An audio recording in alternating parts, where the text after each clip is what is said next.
Hello and welcome to the third lesson for the AS Level Thinking Skills course from OSH. This particular lesson will again focus on paper 2, which is the critical thinking component, and we will be looking at today how can arguments be critically analysed. Next week we'll be looking at how they can be evaluated and looking at different interpretations. So today isn't necessarily looking about the validity or cogency of different arguments. Instead, it's going to be focused on how we can analyse and how we can synthesise different arguments if we're creating them ourselves.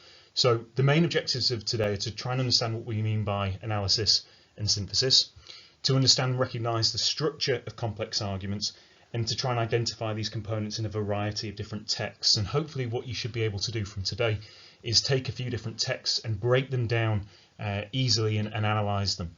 So this is an important skill for a number of different reasons. It's useful if you are trying to dissect and analyse the arguments that are being portrayed by different journalists or commentators or politicians. So for example, over the weekend we had a large piece of text from the UK government, and there was an argument that was conveyed by Boris Johnson, and if we're able to analyse effectively and if we're able to understand what that means, then it should be the case that we can challenge that argument, or we can look at it effectively.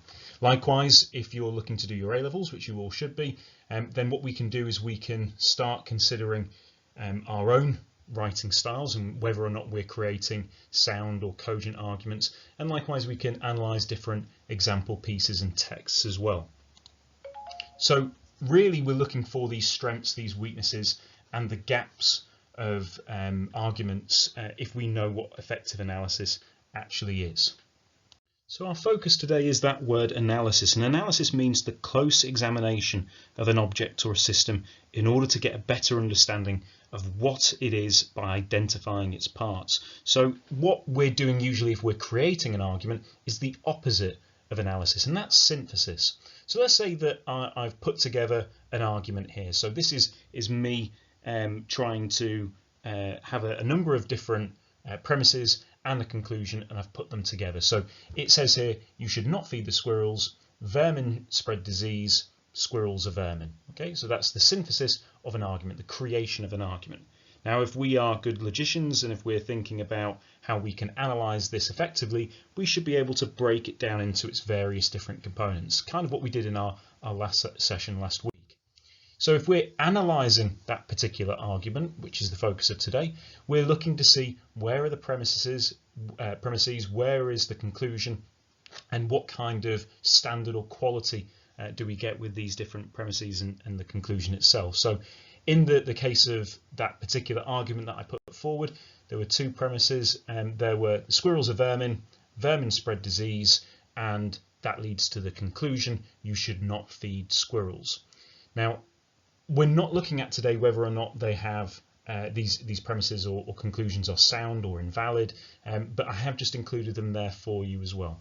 So for this kind of argument, the analysis isn't going to be that difficult. It's not going to be that tricky. It's just a simple series of premises that lead to a conclusion. So other than that, there isn't really much that we need to analyse. The structure's kind of there already. There's only really 3 sentences. So what we're going to try and do is we're going to try and build this up layer by layer to then start looking at more complex arguments. So let's take this simplistic argument that we've got here, that squirrels are vermin, vermin spread disease, and you should not feed the squirrels. So these individual premises that we've got here function in the sense that if one of them is true, then it leads to the other one, and then that leads to the conclusion itself. Now, if we take away, for example, one of those premises, and we just say vermin spread disease, you should not feed the squirrels, or squirrels are vermin, you should not feed the squirrels, then the argument doesn't necessarily make sense. So when we're analysing, if we've got just a very basic premise and we take away one of the other premises, then we can say that the argument isn't necessarily correct, or it doesn't flow, or it lacks cogency, and it lacks validity. So what we're saying there is, if we have 2 different premises or more that have to work together to lead to the conclusion, that they are interdependent. Now, interdependency of premises is quite common, and what we're meaning by that again is that if the reasons work together in combination, then it leads to the conclusion. So P1, premise 1 plus premise 2, if we combine that together, leads to the conclusion. If we take away one of these particular premises, so let's say that we take away premise 2, then it doesn't necessarily lead to the same conclusion. So what I've drawn there as well is the standard form for an interdependent premise argument, and this is done in the form of a diagram, and that's usually how different arguments are recorded down if people are analysing them. But as I've said already, it's very rare to have an argument that is simplistic as that can be mapped out in that kind of diagram form in the standard form for an interdependent argument. So I'm going to give you a piece of text on the next slide, and I'd like you to read through it, and then I'd like you to pause, and I'd like you to try and work out what are the different premises to the argument and what are the conclusions. So I want you to reconstruct this argument into standard form, as we've already done with our case of squirrels, but try to think about how the premises relate to the conclusion. Are they interdependent? Do they rely on each other to lead to that conclusion? So here's the text that I'd like you to look at. I've adapted something from the critical thinking text to something that's quite relevant at the moment with the collapse of Flybe, which is a short range flights company based in the UK, and it obviously collapsed at the start of 2020. So read through that information, think about the standard form, think about what the premises might be, what's the conclusion, and try and write it out in that standard form. So if you pause the video now. So if you've had a go at that, this is perhaps what you've come up with, and this would be in standard form the sample argument from that previous paragraph. So the first premise would be that flying is responsible for 10 times the carbon emissions of rail travel. Second premise, flying is twice as stressful as rail travel. And the final premise was trains take you to the heart of a city, but rather than far-flung airports that are on the outskirts of a city. The conclusion, therefore, is that rail travel makes a lot more sense than short-range flights. But what happens then if you take away one of those premises? Does the argument still make sense? So flying is responsible for 10 times the carbon emissions of rail travel. Trains take you to the heart of a city, not far-flung airports. The conclusion, therefore, rail travel makes a lot more sense than short-range flights. You'll notice that the argument still makes sense, and therefore we can say that these premises are not interdependent. So if we were to write that down in a standard form, or if we were to write that down in a diagram form, we would say that the three different premises are not interdependent. So this is a no interdependence argument. We sometimes call this convergent reasoning, and this is where we find quite a lot of arguments that are created, particularly to A-level standard. They usually form through this convergent process. Now, you can have mixed arguments as well. It's completely fine, and there's no problem with having maybe, let's say, 4 different premises in an argument. The first 3 rely on each other in order to make sense, but there might be a 4th premise which is slightly separate and doesn't necessarily need to be connected to the first 3. Now that can be what we see in a variety of different arguments, and again I could give you an example, but what I'd like you to do at the very end of this is try and see if you can find some of these mixed arguments. So let's try and think about a maybe more complex argument then. Now that you know about mixed arguments, now that you know about convergent reasoning or non-interdependence arguments, let's see if you can analyze this particular short argument. Now this one is on social media usage, and if you are already at OSH and you are interested in this, drop me an email, because we've asked our younger students to write up some ideas to this kind of question. So I'd be interested to know your thoughts if you want to create your own argument on this. So have a read through the text, then pause the video and try and write down in the standard form again what are the premises and what are the conclusions. And in this particular one there are 2 conclusions that I'd like you to find. So if you pause the video now. So what do we notice? Well, with this particular text, we have 3 premises and we have 2 conclusions, which we haven't had so far in the arguments that we've read.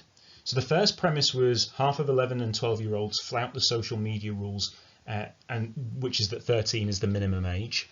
The second premise was that young people find it difficult to disseminate factual news from fake news online, and social media facilitates this. And the final premise was that 1 in 4 young people in the UK have been contacted by adults they do not know. The 2 conclusions that we had were social media companies need to do more, and that the government should fine social media companies if they are allowing under 13s to sign up. Now what we call this is we call this an argument that is exhibiting a chain of reasoning, because it's not as straightforward as just writing the premises together and then the conclusions, because those conclusions, we see 2 different kinds of conclusions. So in this particular case, it would be better if we were to write this down in the standard form in this particular format.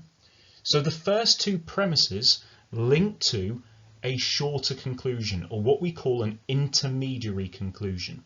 So half of 11 and 12-year-olds flout the social media rules that 13 is the minimum age. Young people find it difficult to disseminate factual news from fake news online, and social media facilitates this. Therefore, social media companies need to do more. So that is a smaller argument within the overall text. Added to that is a third premise, that 1 in 4 young people in the UK have been contacted by adults that they do not know. And therefore, putting together that third premise with the intermediary conclusion, the overall argument, the conclusion of this particular paragraph was that the government should fine social media companies if they are allowing under 13s to sign up. Now, most texts that are written that you will be analysing will be demonstrating this kind of chain of reasoning, and it will be more complex than just some basic premises leading to an argument. That's the kind of thing that we would expect from quite young students. So in diagram form, for that particular argument that we've got there about social media usage for under 13s, it would look like something like this. The first 2 premises are interdependent with one another. They link to the intermediate conclusion. A third premise is then added, which is not interdependent to the first 2. And overall, that together leads to the final conclusion. It doesn't necessarily have to just be in that particular format. There are other ways in which you can have this chain of reasoning. It could be that a complex argument structure looks a bit like this, that we have almost 2 separate interdependent premises. So we've got premise 1, premise 2 together are interdependent, leading to an intermediary conclusion. Premise 3 and 4 are interdependent with one another, leading to an intermediary conclusion 2, and that the 2 intermediary conclusions together link to a conclusion. So it's not just as straightforward as saying premise 1, premise 2 links to a conclusion.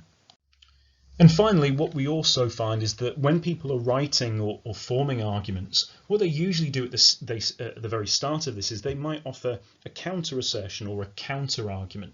So if we take the example of tennis players who grunt when they make a shot, it could be the case that this is how an argument might start. They might start by putting a counter argument first. So players who emit a loud explosive sound have been accused by other players, including Caroline Wozniacki, of doing it deliberately to put off their competition. And it can be argued that grunting diminishes the respectability of the sport of tennis. Now, that in itself are 2 different premises. But there isn't necessarily a conclusion there. There isn't a conclusion to say grunting should therefore be abolished from the game of tennis. So instead we would call that very start a counter argument. And these can be at the start of a paragraph, they could be in the middle, they could be nearing the end. It doesn't necessarily matter, but good critical thinkers and good writers will usually include counter arguments. So in the case of this particular text, if I'm writing this up, I don't think that grunting should be abolished from tennis. There are plenty of different reasons as to why that's the case. It's a natural, it's an unstoppable component of many tennis players' games that they've learnt from a young age. It would also be very difficult to police as well. So what I would probably do from that point is I would then say, however, I would introduce some premises, I might have an intermediary conclusion, I might have some more premises, and I might have a final conclusion that no, grunting should not be abolished from the game of tennis. So far what you should have realised is we've gone from a very basic argument of looking at squirrels should not be fed, to looking at counter arguments in arguments which might be partly interdependent, might be non-interdependent, or convergent reasoning. They might have intermediary conclusions, and they might have a final conclusion at the end. So what we're looking for here is for you to apply this to text that you've already read. And I did ask you last time to have a bit of a read through this argument about the US women's team who've campaigning for equal pay compared to their male footballing equivalents. Now, again, what I would ask you to do is I'd ask you to have a look at a number of different arguments that people have put forward on that and try and analyse them, put them into the standard forms, because if you can do that, you can analyse and evaluate their strengths, weaknesses as arguments. So if we don't do this particular component, we then can't do next week, which is looking at evaluation. So what I would suggest that you do is have a look at a number of different arguments that are relevant at the moment. I've put a link there from a Washington Post article. You can read 3 free articles a week from the Washington Post, and that's a really good opinion piece on there, and you can certainly analyse that. I've put a link there for Boris Johnson's address on Sunday, so try and pick what his argument might be. That's quite a tricky one, but again, it should be the case that we should be trying to apply these particular pieces of logic to everyday situations. So to find out more, there is a really good Future Learn account by the University of Auckland in New Zealand, which goes through some of these points again. So if you found it a bit difficult to comprehend, if there's parts that you're a bit unsure about, please read that. There's quizzes again that we've had a look at. It could be the case that you want to have a go at reading other articles. Please do that as well. And like a few of you already have, please email me to state whether you're doing the course or not. So when we get to a point where we can start setting quizzes and tests, I know who to send them to. Thank you very much for listening again, and I will see you next week to look at the evaluation of these arguments.